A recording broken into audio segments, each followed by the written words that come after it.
I'm pretty anxious when it comes to math, and I'm willing to bet you might be too.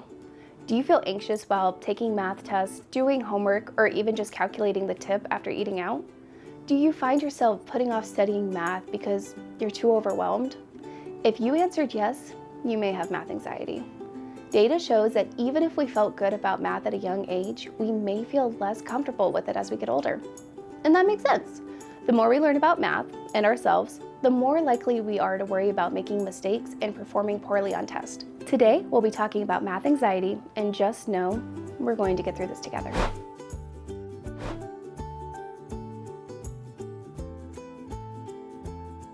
Before we begin, know that math anxiety is a widely documented experience, and we won't be able to explore all of the details and nuances in this video. Our focus is on understanding math anxiety and coping methods. So let's take a second before we jump into the math anxiety, because it's going to be important to understand anxiety on its own. Many of us experience some level of anxiety, and that's normal because it is in fact normal. Anxiety is deeply rooted in the fight or flight response, which is responsible for keeping us alive in times of crisis. Now, obviously, we're not fighting for our lives when we sit down to take a final exam or a math class, but sometimes it can feel that way. You might think to yourself, I don't have math anxiety, I'm just not good at it. Well, math anxiety is less to do with aptitude, your natural ability to do something, and more to do with attitude, your emotion and drive. Math anxiety is more than just feeling nervous about math. You may experience an increase in heart rate, sweat, feel tense, have trouble concentrating, and even trouble sleeping. Math anxiety can stem from many sources. Maybe you had a negative experience with a past teacher, or you heard one of your friends or family complaining about their math class. Or maybe you've heard myths like men are better at math than women. Sometimes it can be as simple as getting a bad grade on a math test when you thought you understood the material. Unfortunately, repeated negative experiences may cause us to completely avoid any situation that might require the use of math. But how do we cope with math anxiety? One way is to adopt a growth mindset. This means viewing intelligence, abilities, and talents as learnable. It also means believing you are capable of improvement through effort.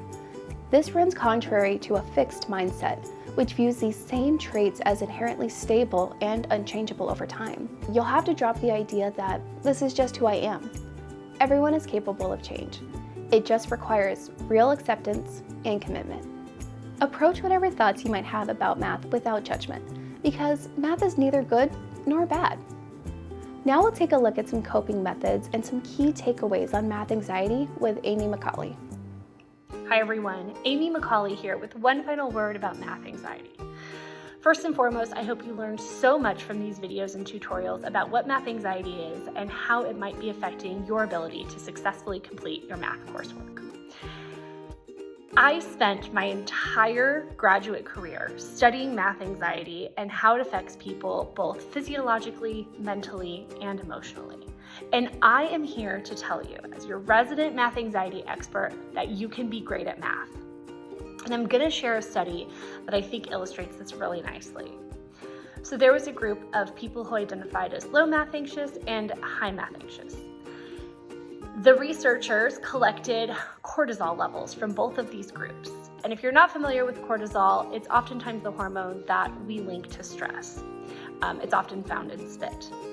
And what they found was that there were no differences in cortisol level between the low math anxious individuals and the high math anxious individuals, meaning there was no difference in how each of these groups appraised stress. They were both stressed out. They were both scared of this upcoming math task.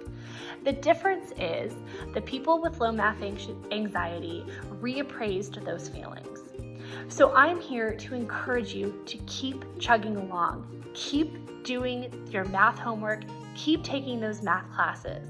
And every time you're working on math, make sure to give yourself some self-care and love, reminding yourself that you can absolutely do this. It's in the evidence.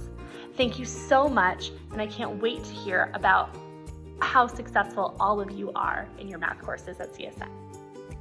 We hope you've gained a bit of insight on this vast topic. Remember, it's important to believe in yourself and to build a confidence through practice. The more you practice, the less daunting math will become. Stop by the Centers for Academic Success at any of our 3 main campuses if you want to discuss math anxiety and boost your math skills in a one-on-one environment. Our tutors are excited to help you become more comfortable and competent with math. See you next time.